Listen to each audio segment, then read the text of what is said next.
Okay, guys, this is a weird one. So in part 3, if I recall, that's when I started doing the regressions, and I said that when I was telling you guys about the first regression of the Spanish woman who'd committed suicide and wore the black velvet dress, something else happened simultaneously that was really different. So I was going to save the story for later. So I'm going to try to tell you that story now. So I don't fully understand, it's so different how you perceive time and space and your own perception while meditating, depending on how deep you are, that it's hard to explain it in the words of my previous limitations, right? We're like being a regular human without observing things through meditation. So I'll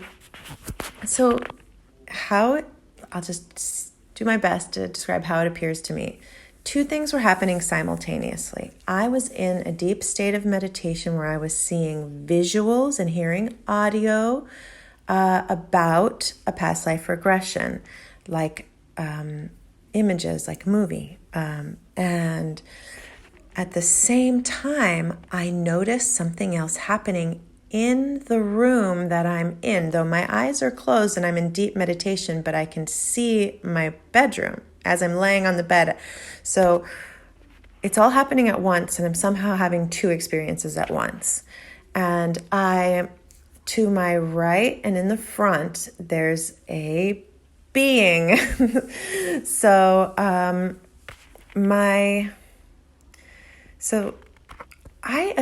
I'll tell you what I saw, and then I'll tell you why I think you see certain things. I saw a very tall, perhaps taller than the room, and I don't know if that's possible, except that he is not a physical entity in the room. Very tall creature, being is better. And he had like a lab coat and a clipboard and a writing instrument, like a pen. He also kind of looked like snaily or something, like if I like stalk eyes on the top. And so my perception was an alien.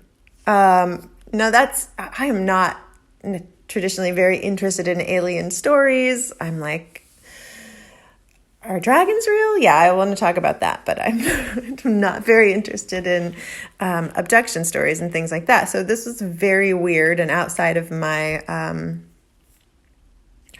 things that I am into.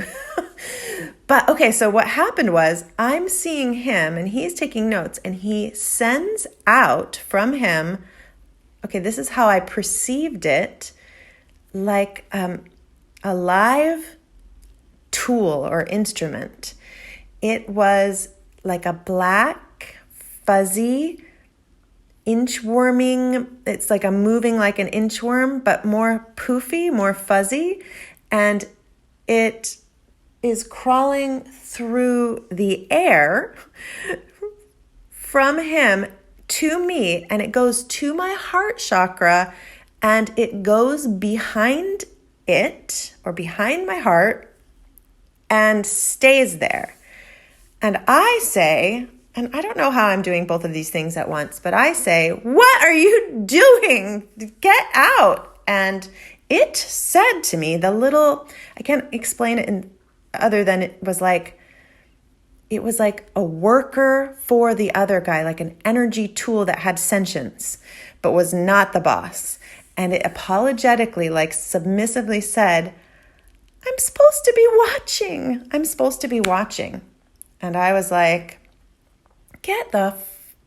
am I allowed to cuss on TikTok? I don't know. Get the F out. Out. Then I continued in the meditation, and I woke up out of it and forgot that happened for a minute, and then remembered it like hours later. And when I went to bed that night, I was super freaked out. yeah, I couldn't sleep because I thought, because all my experience had been very healing and very safe and very supportive up to that point. And this felt intrusive. And I was like, I'm just sitting here trying to learn to meditate, trying to find out about my guidance, trying to heal myself. And someone's like putting, I don't even know, like, what is going on? So I felt scared and I couldn't sleep. And as I kind of started meditating in the middle of the night to try to calm myself down, it was very Scroogey or Christmas Carol. I was visited by 3 animal guides. Very cool. I could cry anytime like an animal guide comes to me. I just want to cry because it's just very innocent and touching. So the first one was, well, I didn't even know what it was. It was so weird and interesting. I see this like tableau. It's like a branch, like a delicate spindly branch of a tree in relief against a giant full moon that was glorious. And there's this bug, this kind of beetle bug that has like teal green wings, and it's like fluttering its wings and like being very regal. And I was like, whoa, cool, beautiful. And then it flashes to the next animal, which is, well, I didn't know what it was, but later I saw a picture of one like on Instagram from animal things I follow and was like, it's a snow leopard. But I thought because they're very square faces and I saw it very fast because of how it came to me, I thought it was like a prehistoric cat or something. But it jumped on me like on my stomach and chest, like really scary. And I was like, ah! And then it did it again, like it was showing me, look, you survived. I'm doing it again. Like that was the message I was getting. Oftentimes you'll get like the download of information with the picture or whatever.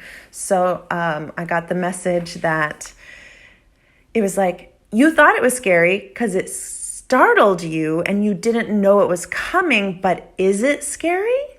Okay, so that was the message from that. And then the last one was this oval-shaped vignette, foggy around the edges like a dream, and in grayscale, black and white, this beautiful hound dog comes trotting from like the back, as if like the oval shape was the entrance, like a mirror into a room that was all like doggo vision, I guess. I don't know, do dogs really see in black and white?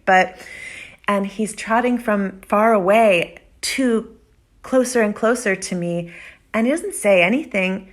None of them said anything. But it just was the feeling of, you're safe, I'm here. Just dog comfort. It was so beautiful. So when I looked up the meanings of like a scarab beetle, because I was like looking up green and teal shiny beetle and the moon, that was about your intuition, like trusting what your intuition's telling you, not being scared just because something's different, and knowing that I'm supported. So that's that whole experience.